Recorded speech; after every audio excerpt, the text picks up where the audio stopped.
பாரம்பரிய சமையல் அனைவருக்கும் வணக்கங்க. போன முறை கடலைப்பருப்பு புட்டு செஞ்சு காட்டினேன். அதை நீங்கள் எல்லோரும் பார்த்துருப்பீங்கன்னு நினைக்கிறேன். உங்கள் வீட்டில் நீங்கள் செஞ்சுருப்பீங்கன்னு நினைக்கிறேன். அதை பற்றி நீங்கள் கமெண்ட்ஸில் சொல்லுங்கள். மருத்துவம் குணம் கொண்ட பாரம்பரிய தஞ்சாவூர் செய்கிற பிரண்டை துவையல், அதுக்கு தேவையான பொருள் சொல்கிறேங்க.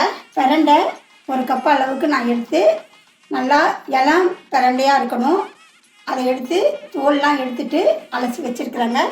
அதுக்கு 3 காஞ்ச மிளகாய், தேவையான அளவு கருவேப்பிலை, பெருங்காயம், புளி, கருப்பு உளுந்து, தேங்காய். இந்த கருப்பு உளுந்து எதுக்கு நான் யூஸ் பண்ணுறேன்னு சொன்னால் உடம்புக்கு ஆரோக்கியமானது.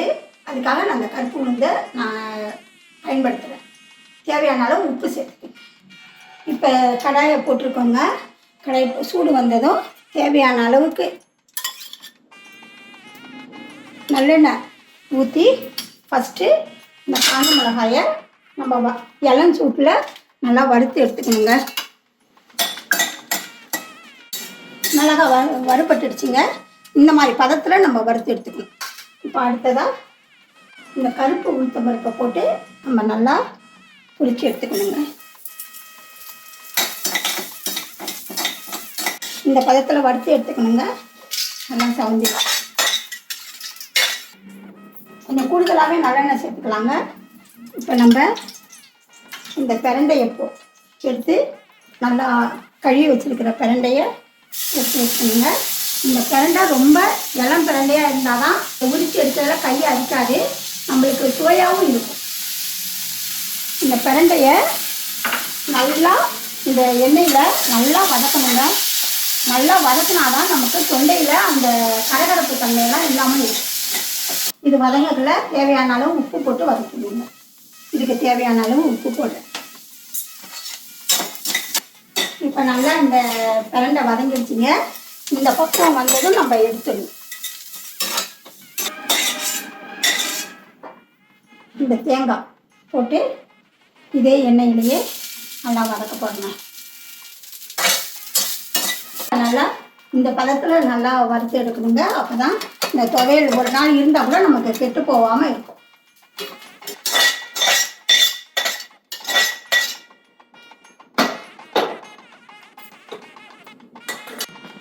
இப்போ அடுத்ததாக ஒரு டீஸ்பூன் எண்ணெய் ஊற்றி நான் இந்த கருவேப்பிலையை போட்டு நல்லா வதக்க போகிறேங்க.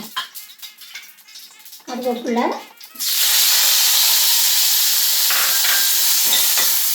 இந்த கருவேப்பிலை வதங்களை மிதமான சூட்டில் இருந்து நம்ம வறுத்து எடுக்கணுங்க.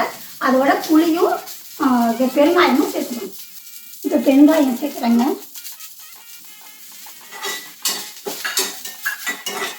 இப்போ இந்த கருவேப்பிலையை இந்த பதத்தில் நம்ம வறுத்து எடுத்துக்கணுங்க.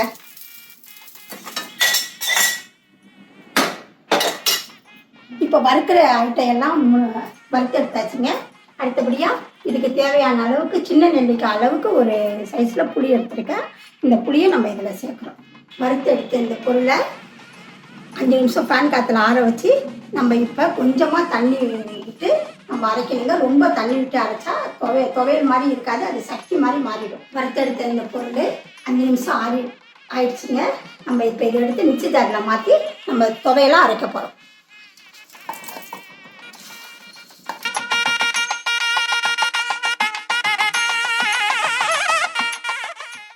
இது இந்த பதத்தில் நம்ம குறப்பாக கொஞ்சம் அரைச்சி எடுக்கணுங்க. ரொம்ப நைஸாக அரைச்சிடக்கூடாது, அதனுடைய தன்மை மாறிடும்.